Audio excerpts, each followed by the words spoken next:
안녕하세요. 국사강사 이재은입니다. 여러분들의 국사 상식을 업그레이드 해드리기 위해서요. 또 어떤 재미난 주제가 없을까 이렇게 계속 눈여겨보다가요. 며칠 전 또 기사에 직지를 보고 난다라고 하는 기사가 또 나왔더라고요. 그래서 이 직지라고 하는 거 정말 강조해도 아깝지 않은 우리의 자랑스러운 문화인데요. 여러분들이 좀 직지에 대해서 같이 알았으면 하는 마음에서 제가 주제로 한번 골라봤습니다. 직지 복원. 그럼 이제 직지가 뭔지 여러분들이 아셔야 되겠죠. 그죠? 자, 우리 대한민국이요. 알고 보면 대단한 인쇄 강국입니다. 우리가 예전부터 정말로 대단한 우리가 인쇄 기술이 있는데 그거를 좀 잘 모르시는 분들이 많으신 것 같아요.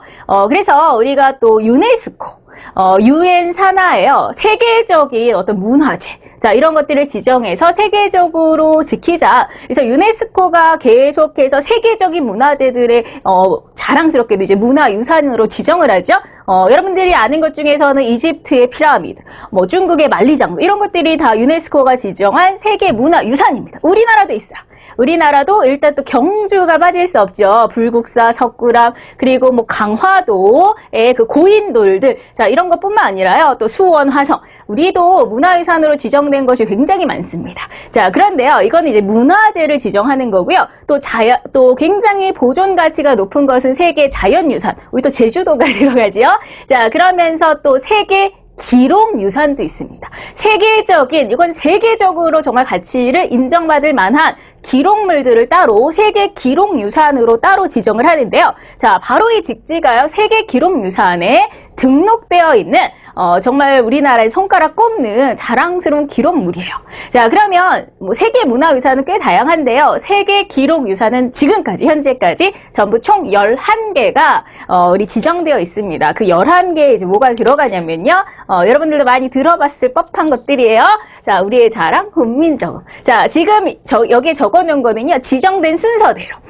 이게 이제 가장 먼저 지정이 됐어요. 우리나라 1호입니다. 1호 기록유산. 두 번째가 조선왕조실록이에요. 조선왕조실록. 그리고 세 번째가 바로 오늘의 주인공 직지, 바로 이 직지 심체 요절. 자, 그러니까 세계적으로 벌써 인정받은 그 가치가 꽤 시기적으로 됐죠. 바로 직지 심체 요절이고 네 번째가 승정원 일기, 다섯 번째 또 우리 허준의 동의보감 이런 건 또 친숙하죠. 자, 여섯 번째 조선왕조 의계, 그 다음에 우리 일곱 번째 해인사 대장경. 이게 바로 여러분들이 이거보다 조금 더 잘 아세요. 팔만대장경이에요. 팔만대장경. 자, 그리고 우리 일성록. 임금님의 일기 정도에 해당하는 글인데요. 그리고 이제 5.18 민주화운동 기록물들, 그리고 또 이순신 장군님 하시면 또 난중일기 있으시죠? 그리고 새마을운동 기록물까지. 지금까지 총 11개의 세계 기록유산에 이제 당당히 등록되어 있습니다.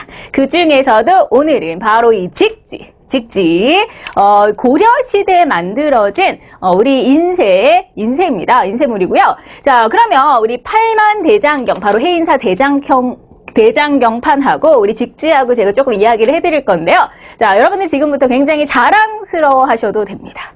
자, 우리 대한민국 코리아는요, 바로 인쇄 강국이다. 자, 인쇄 강국. 정말로 자랑스럽게도 이런 타이틀이 정말 많아요. 자, 바로 최초로 만들어졌다. 그리고 최고다. 가치도 최고지만요. 그리고 이때 고자는 가장 오래됐다는 의미로 가장 오래된 것들도 굉장히 많이 있어요. 그래서 일단 여러분들한테 친숙한 거 많이 들어보셨던 거는 바로 우리 팔만대장경이죠. 자, 팔만대장경 이야기부터 조금 먼저 해드릴게요. 자, 그러면 우리가 이제 인쇄에 관련해서는요. 우리가 이제 목판 인쇄하고 금속 활자 이렇게 두 가지로 나눠볼 수 있습니다. 종류를요. 자, 그럼 목판 인쇄는 뭐냐? 말 그대로 나무 목이죠. 나무에다가 자, 이렇게 나무판에다가 자, 여러분들 이제 어릴 때 판화 같은 거 이렇게 해보셨죠? 그쵸? 그래서 막 그림 그린다 이렇게 막 찍잖아요. 그거 원리하고 똑같은 거예요. 그래서 이 나무판에다가요, 불교 경전을 자, 한 글자 이렇게 쓰는 거예요. 한 글자. 그러면 이 판 안에 이제 수백 개의 글자가 들어가겠죠? 자, 그 글자를 또 하나 파가지고 이렇게 한 판이 되는 거예요. 이 한 판. 그래서 찍어내는 거죠. 그래서 이제 한 페이지가 되는 거죠. 쉽게 하면 책이에요. 자, 이게 무려 8만 개가 넘는 거예요. 정확히 8만 개는 아니고요. 8만 개가 넘어요. 그래서 자, 이것이 팔만대장경입니다. 이 판 하나가 8만 개가 넘는다 해서 8만 대장경이고요.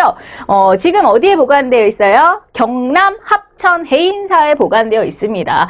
제가 이제 몇 년 전에 갔었거든요. 여기 서울에서부터 자 고속버스 타고 친구들하고 또 이거 보러 간다고 갔었습니다. 그래서 다시 한번 그 정말로 자랑스러움을 느끼고 왔었는데요. 자 너무나 자랑스러운 것이 이게 1236년에서 이제 51년 16년 동안 만들어졌어요. 그러니까 이게 보통의 정성이 아니죠. 수많은 사람들이 정말 이 한 글자 한 땀 한 땀 정말 장인의 정신으로 16년간 만들었고요. 자 만든 이유는 그 당시에 우리나라 고려시대에 몽골이 쳐들어왔어요. 자, 몽골하고 우리가 굉장히 오랫동안 이제 수십 년간 전쟁을 하게 되는데요. 자, 그 당시에 이제 대부분의 사람들의 종교는 불교예요. 그럼 누구한테 빌까요? 부처님, 제발 몽골을 이길 수 있게 도와주소서 이거겠죠. 그 부처님께 간절하게 몽골을 물리치자라는 물리쳐 달라라고 하는 그 기원을 담아서 이렇게 한 글자 한 글자 열심히 파낸 게 바로 이 8만 대장경입니다. 그 양도 어마어마하고요. 자, 그다음에 더욱더 대단한 건 사실 나무거든요. 나무는 세월이 지나면 썩을 수 있잖아요. 뭐 불에 탈 수도 있고요. 아무래도 좀 훼손되기가 쉬운데 지금까지도 썩지 않는다는 거죠. 지금까지도요, 썩지를 않고요. 그게 이제 현대 과학 기술로도 또 이게 설명이 안 된대요. 한 번은 이 8만 대장경을요, 조금 이제 다른 곳에다 옮겨놓고 거기를 좀 정리를 하려고. 자, 그러면 이게 8만 대장경 썩으면 큰일 나잖아요. 그래서 지금 여기 굉장히 똑같은 환경을 만들어가지고, 자, 이걸 살짝 옮겼대요. 그 순간부터 약간 썩을 기미가 보인다는 거죠. 근데 지금 그 해인사에 어느 건물에 있냐면요. 바로 이 장경판전이라고 하는 건물에 있습니다. 그래서 이 해인사 절에 들어가시면요. 가장 끝에, 가장 올라가서 제일 끝부분에, 가야 이걸 볼 수가 있거든요. 자, 거기에 장경판전, 그건 건물이에요. 8만 대장경을 보관하고 있는 건물을 장경판전이라고 하는데요. 이 건물도 너무 신비해요.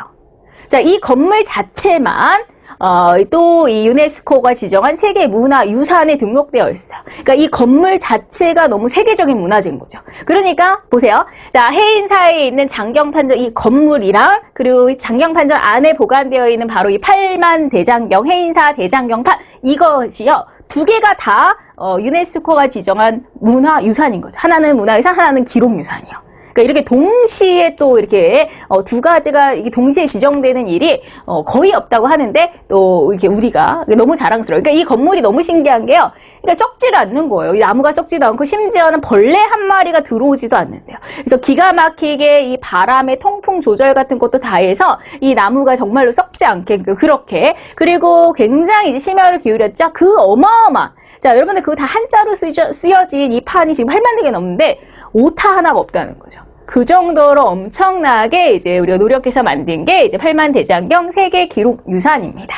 자, 그러면 우리가 또 이제 우리의 금속활자 여기서 또 우리가 또 자랑스러워 하셔야 하는데요. 자, 우리 금속활자 고려시대에 상정고금 예문이라고 상정고금 문이라고 이제 만들어졌어요. 자, 이것이 1234년입니다. 1234년, 1, 2, 3, 4년에. 자, 그런데, 자, 이것이, 우리가 그동안은 서양의 역사에서는요, 독일의 구텐베르크가 제일 먼저다. 금속활자 제일 먼저 만들었다. 이렇게 알려져 있었어요. 서양에서는 독일의 구텐베르크가. 근데 알고 보니까 바로 요것이. 자, 이 독일 거보다도 200년이 앞섰다는 거죠. 우리나라가 그러니까 세계 최초라는 거예요. 그래서 서양에서는 독일의 구텐베르크가 최초라고 생각했는데 알고 보니 우리가 그것보다도 무려 200년 앞서서 최초로 금속활자를 만들었더라. 물론 이제 안타깝게 이게 현존하진 않아요. 하지만 우리 이제 여러 가지 문헌들에 보면 이제 요걸 만들었다는 그런 기록들이 있어서 우리가 이제 200년 앞섰다는 걸 알 수가 있습니다. 그러니까 우리나라가 역시 세계 최초였고요. 자, 그러면 이제 이 목판 인쇄술과 금속활자 약간 차이점은 뭐냐면요.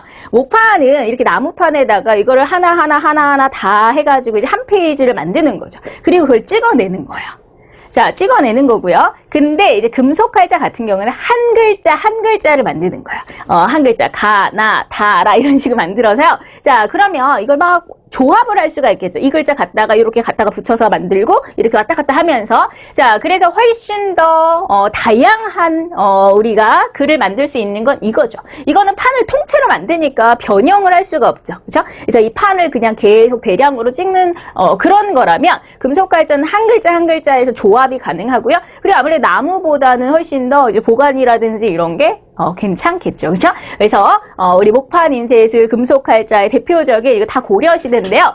바로 요거보다 조금 뒤이어서 직지가 이제 등장을 하는 겁니다. 오늘의 주인공 직지요. 직지 심체 요절 이렇게 많이 알려져 있고요. 자, 역시 이것은 금속활자입니다. 1377년에 이제 했다. 사실 조금 더 앞서서 이제 공민왕 때부터 이것을 뭐 시작했다. 그리고 이제 최종적으로 이제 청주 흥덕사에서 찍어낼 때가 이제 1377년 고려 우왕 때다 이렇게 얘기를 하고요.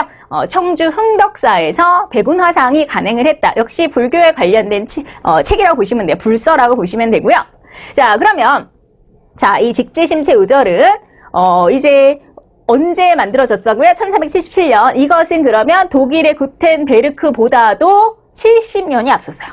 근데 이거는 남아있거든요. 그러니까 아까 거는 현존하지 않지만 이건 확실하게 남아있고 그리고 독일의 구텐베르크보다도 70년 앞선 그래서 현재 존재하고 있는 것 중에 가장 오래된 금속 활자인 거죠. 이것을 유네스코가 인정을 했어요. 그래서 우리가 세계 기록 유산으로 현존하고 있는 가장 오래된 금속 활자본입니다. 자, 그럼 이게 어디 있나요? 아, 청주에 이 흥덕사에 가면 있나요? 아니요. 청주 흥덕사에 있지 않고 좀 열받아요. 프랑스 우리 국립 도서관에 있습니다. 아니 왜요? 아니 왜 프랑스에서 이 자랑스러운 우리 문화재를 갖고 있나요? 자, 이것을 이제 많이들 잘못 알고 계시는데요. 우리 프랑스하고 역사적으로 좀 얽혀있는 사건이 하나 있는데, 1866년에 병인양요라고 하는 사건이 있어요. 자, 우리 흥선대원군이 이제 권력을 잡을 때요, 프랑스 군대가 강화도를 쳐들어와서 싸웠던 그 사건이 이제 병인년에 일어난 병인양요입니다. 그때 이제 우리가 이겼어요. 우리가 이겼는데, 프랑스 애들이 강화도에 쳐들어왔을 때 그 강화도에 외교장각이라고 해서 우리의 그 다양한 서적, 문화재 보관하고 있는 곳이 있었는데 거기서 많은 우리의 서적과 문화재를 약탈해 갔어요. 그래서 지금도 프랑스가 우리의 문화재 서적들을 많이 갖고 있어요. 그게 이제 외교적으로 계속 이제 분쟁도 되고 하는 건데요. 자, 그래서 그 사건 때문에 이것도 그럼 그때 가져갔구나 이렇게 착각을 하시는데 그렇지 않고요. 그것보다 더 후에 자, 우리가 이제 고종 때 흥선대원군 아들 고종이 이제 우리 문을 열죠. 서양한테 문을 열면서 이제 외국인들 우리나라에 좀 이제 많이 들어오고요. 대한제국 말기입니다. 그때 이제 프랑스 우리 공사가 우리나라에 왔다가요. 바로 요것을 가져갔어요. 직지심체 요절을 가져갔어요. 자, 가져가고 나름대로 프랑스의 그 골동품 수집가한테 이걸 넘겼습니다. 근데 이제 골동품 그 수집가가 죽기 전에 유언을 남긴 거죠. 이것을 이제 국가에 기증하겠다. 그래서 이제 프랑스 국립도서관에 이게 보관을 하고 있었어요. 그런데 우리나라에 또 이 박병선 박사님 여자분이세요. 고 박병선 이제 박사님께서 프랑스에 이제 유학을 가셔가지고요. 프랑스에서 이제 박사로 이제 활동을 하시는데 일단 프랑스에 가셨을 때 그 1960년대쯤에요. 하필 또 이 프랑스 국립도서관 사서로 근무를 했던 거예요. 그리고 이제 프랑스 국립도서관에서 일을 하다 보니까 자, 이 직지를 본 거죠. 그러면서 좀 이상한 거죠. 예, 그러면서 이제 그거에 대해 연구를 하셨는데 이게 우리나라 거더라. 그러면서 이제 이분이 고증을 했습니다. 고증을 성공했고요. 자, 그러면서 이제 유네스코에서도 인정이 되는 거죠. 이것은 세계에서 가장 오래된, 독일보다 무려 70년 앞선 세계에서 가장 오래된 최고의 금속 활자본이다. 가장 오래된 그 인정을 받게 된 겁니다. 그래서 우리나라의 아까 세계 기록 유산으로서는 세 번째 이제 등록이 된 거였고요. 원래는 사실 이름이 좀 길어요. 그래서 아까 백운화상이 만들었다고 했잖아요. 그래서 백운화상, 초록, 불, 조, 그다음에 직지, 심체, 요절이다 이렇게 되어 있고요. 그래서 이 직지라는 말이 이 불교에서 직지, 인심, 견성불 해가지고 사람의 마음이 곧 부처다.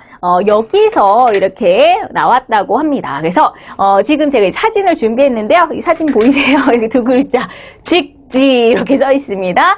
그런데 자, 원래는 이 직지심체 요절 두 권으로 상권, 하권 두 권인데 프랑스에 있는 것도 하권만 있는 거예요. 그래서 상권은 존재하지 않고요. 그래서 이 하권이 프랑스에 있고 그래서 우리가 지금 이 직지를 복원하겠다라고 하는 지금 복원 사업을 하고 있는 거죠. 자, 2011년부터 2015년까지 한 5년에 걸쳐서요. 자, 그러면은 지금 있는 거는 하권이니까 하권부터 먼저 손을 대가지고요. 이제 상권까지 없는 상권까지 최대한 모든 자료를 끌어모아서 이제 복원을 하는 거죠. 자, 이렇게 자랑스러운 거 복원할 만한 가치가 충분히 있죠. 그죠? 그죠?